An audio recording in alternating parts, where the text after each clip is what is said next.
Hoje eu vim falar de preconceitos, né?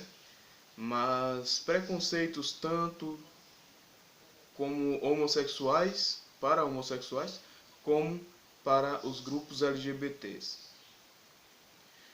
Recentemente eu entrei num grupo do Facebook, né, de filosofia. Na verdade eu busquei entrar em alguns, para ver o que a galera discute por lá. Cheguei num aspecto, né, num assunto, que uma pessoa postou sobre por que os evangélicos atacam os LGBTs. Eu tenho um vídeo sobre o assunto, né? Um vídeo um pouco até antigo, que trata sobre um filme de uma freira, né, trans, que ia ser trabalhado no Brasil, ia ser produzido no Brasil com um dinheiro da, da, da grande autarquia lá do cinema. Eu esqueci o nome no momento, vou deixar aqui no vídeo. E, no entanto, pessoal, naquele vídeo eu trato muito sobre um assunto, né? Que às vezes a gente sente que os grupos LGBTs também gostam muito de pegar e alfinetar, né? Principalmente a Igreja Católica, né? Então, eu entrei nesse grupo e ouvi as pessoas discutindo. E realmente as pessoas ficam muito do lado dos grupos LGBTs. E com razão, porque é o grupo de minoria, é o grupo que tem menos acessibilidade às suas defesas, é um grupo menos ouvido, é um grupo menos escutado, né? É um grupo menos representado e visto com maus olhos quando está sendo representado. Então é compreensível que muitas pessoas se compadeçam e fiquem, né, muito no lado do time dos LGBTs. Porém, eu digo aos senhores, né, que, na minha visão, não existem times quando são assuntos sociais, né? Tudo é degradê, nada é preto e branco, né? Como você já devia ter percebido pelo meu vídeo sobre, né, é, sobre o cinema, né, sobre o filme que ia ser produzido, que o Bolsonaro, o presidente do Brasil, cancelou. Eu acho que é a Anvisa, né, que faz isso. Não sei, não lembro mais. E assim, eu posso dizer uma coisa. Eu concordo que existe preconceito. O termo homofobia para mim continua um termo muito esquisito. Eu não consigo ver uma definição firme sobre homofobia. Isso é um problema para mim, porque a homofobia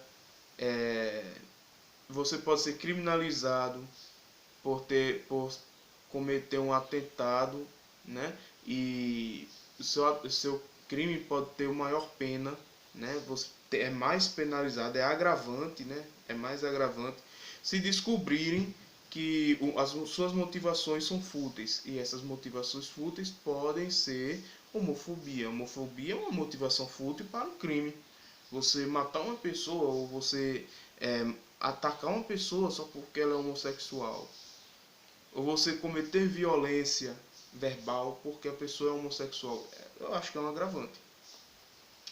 Só que, então, é uma coisa que, se você for observar, isso influencia legalmente na nossa vida. Porque, né, cá entre nós, está correto. É muito correto que as pessoas que cometam assassinatos por motivos fúteis sejam mais rigorosamente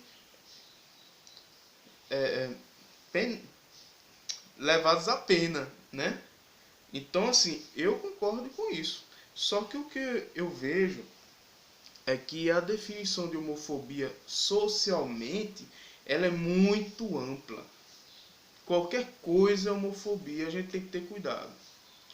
As igrejas evangélicas, antes de se pensar em homofobia, antes de se pensar em preconceito, elas já estavam aqui, né? O cristianismo, antes de se pensar mesmo em direito da mulher, já estava aqui, já estava no seu patriarcado, né? É pedir, né, muito para um evangélico, se você parar para pensar, que ele não fale nada e que só aceite acerca dos homossexuais. É triste que existem aspectos da sociedade que prejudicam muito mais a sociedade e que eu vejo como muito mais danosas para, para a vida cristã, que é proibido na Bíblia, mas que está acontecendo e que é menos visto como algo mal. Porque o lado do mais fraco, eu falo assim, né? Uma minoria, né? O lado do mais fraco, você tem como ir lá e apontar o dedo para a pessoa, né? Você tá errado por causa disso, disso, disso. Você não vai ser aceito por causa disso, disso, disso, né? Mas você vê que no Brasil tem uma crise muito grande com essa questão do adultério, né? Você vê que tem uma cultura de adultério no Brasil. Isso não dá para negar, cara. Não dá para negar que de fato tem. Eu já vi pessoa num grupo de roda, numa roda de amigos, dizendo: olha, eu trago minha mulher, não sei o que, falando abertamente. É até um crime, né? Você trair a mulher. Mas o cara dizendo abertamente, como se fosse uma coisa muito tranquila, como se fosse uma coisa muito normal. Então, tem uma cultura de infidelidade no Brasil. Corrupção no Brasil. Né? Corrupção aí tá correndo solta. Entrou no sistema, se corrompeu. Né? O sistema corrompeu o homem. Né? Faz sentido essa frase, né? Não é nem a sociedade, é o próprio sistema social. Então, basicamente, eu vejo que realmente em meios evangélicos se dá muita prioridade ao assunto da homossexualidade. Se você for prestar atenção, a gente tem que considerar também que existem muitas pessoas ignorantes e de baixo estudo nos meios cristãos em geral, né? Isso implica também que suas ideias, né, as ideias dessas pessoas vão ser menos embasadas, vão ser uma ideia de pouco estudo, vão ser pessoas de pouco estudo, né? Sobre o assunto em si, né? Eu já dei a introdução de 7 minutos. Vamos falar do assunto em si. Eu acho o seguinte, sobre os ataques, né, que homossexuais seguem nas igrejas, que eu não digo nem nas igrejas, mas do cristianismo, eu posso dizer uma coisa. O que é que tem na Bíblia sobre o homossexual? O que é que se trata na Bíblia? Como é que a Bíblia trata os homossexuais? A Bíblia chama de quê? Maldição, maldito, né? Abominação, né? A Bíblia trata a homossexualidade como abominação. Um castigo divino, em algum trecho da Bíblia tem lá. Equipara, né? A homossexualidade, Paulo de Tarso faz isso, equipara a homossexualidade com roubo, com assassinato, né? Então, são coisas que na Bíblia são equiparadas. Então, tipo, dentro da Bíblia não existe diferença entre pecado, né? Não sei se você já percebeu que o pecado é pecado, independente do pecado praticado, né? É porque o pecado na Bíblia, ele é uma coisa fora de Deus, mas ele é um objeto, ele é uma coisa, ele é uma coisa. Então essa substância pecado, ela não importa nos atos. Ela não discerne atos, né, dentro da Bíblia. Essa substância, essa coisa pecado que é fora de Deus, que desagrada ao Deus judaico, ao Yahvé, ela é uma coisa que é independente das práticas. Simplesmente é pecado. Então, por isso que tem lei da impureza. Porque o impuro é aquilo que está com pecado. Inclusive existem animais impuros, né? Então, se você ler com atenção a Bíblia acerca do pecado, você vai ver que um assassino na Bíblia e um homossexual na Bíblia têm o mesmo peso. E qual é o lance? As pessoas seguem a Bíblia, né? Mesmo que não saiba disso que eu falei, mas a Bíblia vai tratar com o mesmo peso. Um ladrão de um assassino. A Bíblia vai tratar com o mesmo peso um invejoso de um genocida. A Bíblia vai tratar com o mesmo peso o marido infiel, né, com um ladrão de galinha. Eu sei, pessoal, que na justiça, na minha justiça, na sua justiça, são coisas diferentes. Nas leis, né, a lei humana, nossas leis, elas tratam as coisas de uma forma diferente das leis religiosas. Por quê? Porque a religião é outra realidade, cara. A religião, ela trata de uma realidade que não é desse mundo mesmo, não. Realmente, pessoal, existiu um povo que embasou suas leis, né, nas leis de Moisés, nas leis do Levítico, de Números, de Deuteronômios, né? A Páscoa acontece até hoje. Então, a Bíblia, né, ela embasa muitas leis, né? Ela embasa muitas coisas. Só que ao mesmo tempo, a gente não pode ignorar que a Bíblia, ela tem um conteúdo que é contra a homossexualidade. Então esse cristão, ele vai entrar na sua religião quando ele for estudar, quando ele for confrontar a sua individualidade para com os ensinamentos daquele ser que ele acha que é maravilhoso, que ele acha que é o maior de todos, o ser maior de todos, o ser maior.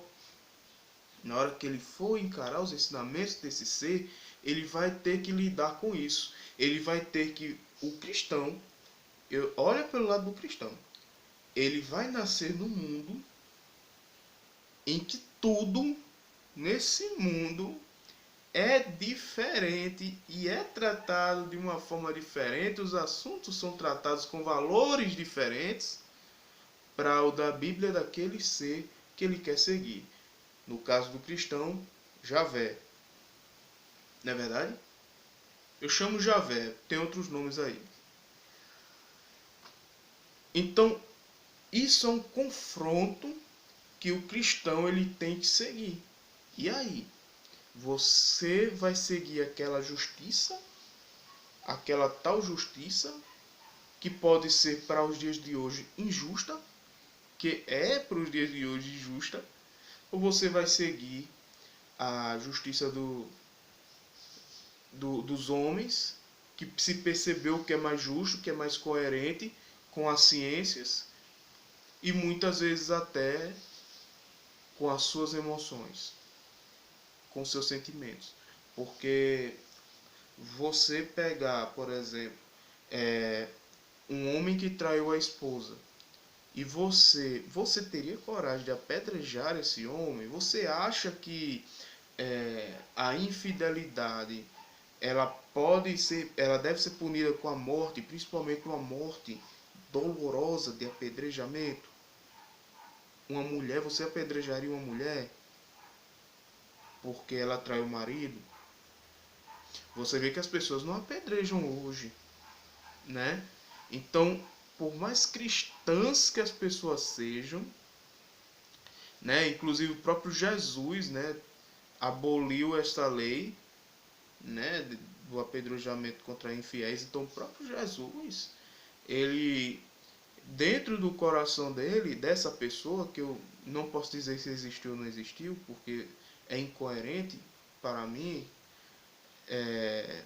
se existiu ou não existiu, eu não posso dizer, não posso opinar pelo agnosticismo, na verdade, porque eu tenho dúvida. Então, o próprio Jesus, na Bíblia, ele conflitua com várias leis antigas. Então, o evangélico, o que é que ele deve fazer? Será que ele deve fazer como Jesus, que pegou uma lei que pegou uma lei é, estabelecida já no seu meio e olhou assim, quem não tem erro que atira a primeira pedra, né? Ou você deve fazer como os fariseus, pegar uma lei, pega uma lei que você sabe que pode seguir e julga as pessoas de acordo com a lei que você segue. Porque se você não é homossexual, claramente uma regra cristã que você não vai seguir, que você vai seguir é não ser homossexual, né? Então uma lei que claramente você segue, claramente você está dentro de uma justiça de lei, que no caso é não ser homossexual, é um mandamento que não está na lei, não ser homossexual, né? Mas como é considerado pecado, então fica como uma regra cristã não ser homossexual, não é isso? Não está escrito lá claramente, mas como é abominado, então não ser homossexual é uma conduta, né? Então, você vai encarar aquele não ser homossexual com algo que você vai estar seguindo, porque você não é, muitas vezes, na maioria das vezes. Ou você não, se você for, você não vai praticar, porque você vai ter como algo punido pelo Deus. Então é muito fácil você se escorar numa lei que você não vai infringir. E você vai chegar no outro e apontar: você infringe a lei, né? Você infringe a minha lei. Então é dessa forma que eu vejo de onde vem, né, o criticismo evangélico e católico ou qualquer outro criticismo acerca dos movimentos, né, e das pessoas, na verdade, LGBT. Não posso ignorar os ataques que tem havido dos grupos LGBTs contra as religiões. As pessoas pegam muito essa frase. Não pense que não confunda a violência do opressor com a resposta do oprimido, mas não é assim também. Né? Existem pessoas que não oprimem dentro das igrejas. Existem pessoas que respeitam dentro das igrejas. Tem pessoas que são muito respeitosas, que tratam muito bem, que têm amigos homossexuais e respeitam muito dentro das igrejas. E você vai estar atacando essas pessoas. O que é que você pode fazer? E aí, vai praticar cristofobia? Não, não é uma resposta. É, combater preconceito com outro preconceito não é certo. Você tem que diminuir o preconceito com conscientização. Eu acho que é muito contraproducente alguns movimentos LGBTs incentivarem ou fazerem pessoas enfiar crucifixos no ânus ou se vestir de Nossa Senhora numa fogueira seminua. Eu acho muito contraproducente porque vai gerar ódio. Então tudo tem uma resposta. E às vezes a resposta que você vai ter de uma expressão, de um grito de socorro que você quer dar, mas um grito muito errado, pode ser contraproducente à sua causa. Beleza? Um abraço e até mais.